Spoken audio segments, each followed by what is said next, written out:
সরবরাহ কমে যাওয়ায় কালিয়াকৈরের শিল্প কারখানা ও বাসাবাড়িতে তীব্র গ্যাস সংকট দেখা দিয়েছে। কোথাও জ্বলছে না রান্নার চুলা, আবার কোথাও আগুন থাকলেও তা মিটমিট করছে।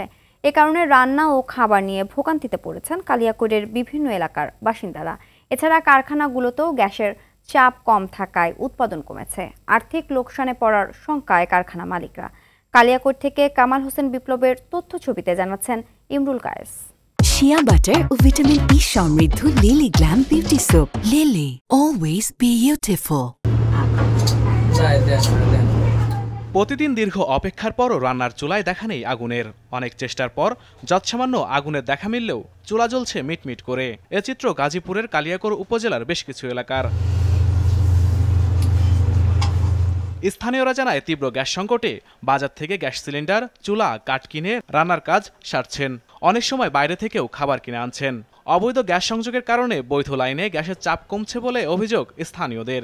শুধু বাসাবাড়িই নয়, সিএনজি পাম্পেও ঠিকমতো গ্যাস না পেয়ে ঘন্টার পর ঘন্টা অপেক্ষায় থাকতে হচ্ছে চালকদের। 3.5 বছর 4 বছর যাবত আমরা গ্যাস পাই না। গ্যাস না পাওয়ার কারণে আমাদের অনেক সমস্যা হইতেছে। আমাদের খানা পিনার সমস্যা হইতেছে, পাকশাকের সমস্যা হইতেছে। 2-2.5 বছর হয়েছে গ্যাস নাইকা, আমগর বিল দিতাছি, আমগর অযথা বিল দিতাছি। খড়ি ব্যবহার করতে হইতেছে, আমাদের অনেক সমস্যার সম্মুখীন পড়তে হইতেছে। আমাদের প্রতি মাসের বিল আমরা ঠিক মতো দিতেছি, কিন্তু গ্যাস পাচ্ছি না। আমাদের যা টাকা পাই আমাদের গ্যাস কিনতেই শেষ, কিন্তু আমরা খাবার কিনতে গেলে টাকা থাকে না। রাত 10টায় আসি, 12টায় আসে গ্যাস পাই না। নাকড়ি দিয়ে পুড়ে রান্না করে খাই, প্রচুর আমাদের কষ্ট হয়। আমরা বাসা বাড়িতে গ্যাস পাইতেছি না, ঠিক আছে, কিন্তু অবৈধ লাইনে গ্যাস থাকে, বৈধ লাইনে গ্যাস থাকে না। আমাদের গ্যাসগুলো দিতে হয়, আবার ফির সিলিন্ডার কিনেও আমাদের পুড়তে হয়। আমরা গার্মেন্টসে চাকরি করে আমরা কয় টাকা আমরা বেতন পাই। সকালবেলা আমরা উঠি, রান্না বসে দেই, ভাত হতেই 40 মিনিট 50 মিনিট লেগে যায়। তরকারি রান্না করবো, খালি ভাত কোনোদিন খাওয়া যায়, কোনোদিন না খাই অফিসে যাইতে হয়। গ্যাসেরও সংকট আছে, এই জন্য গ্যাসটা আমরা ঘন্টার পর ঘন্টা সিরিয়ালে বসে থাকি। উপজেলার 3 শতাধিক শিল্প কারখানায় প্রতি ঘনফুটে 15 PSI গ্যাসের চাপ থাকার কথা থাকলেও পাচ্ছেন 2 থেকে 3 PSI। ফলে ব্যাহত হচ্ছে উৎপাদন কার্যক্রম। তাই আর্থিক লোকসানে পড়ার শঙ্কায় রয়েছেন ব্যবসায়ীরা।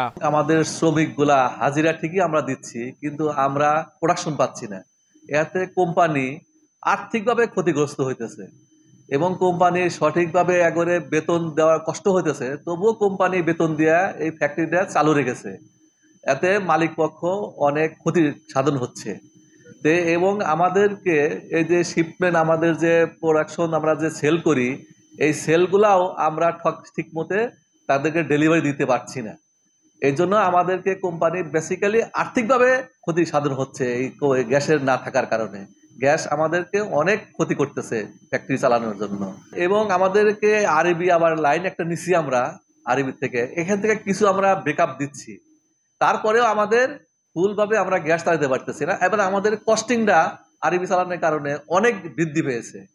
এই বৃদ্ধি পাওয়ার পরে কোম্পানি আর্থিকভাবেই এখানে ক্ষতি হচ্ছে। এইভাবে গ্যাস সংকটের কথা স্বীকার করে এই কর্মকর্তা বলেন, সংকট কাটিয়ে উঠতে বেশ কিছুদিন সময় লাগবে। বর্তমানে দেশীয় গ্যাসের উৎপাদন এবং বিদেশ থেকে এলএনজি আমদানি উভয়টাই বর্তমানে চাহিদা অনুপাতে সরবরাহ করা সম্ভবপর হচ্ছে না। এই জন্যই আসলে জিটিসিএল আমাদেরকে পর্যাপ্ত পরিমাণ গ্যাস সরবরাহ করতে পারছে না।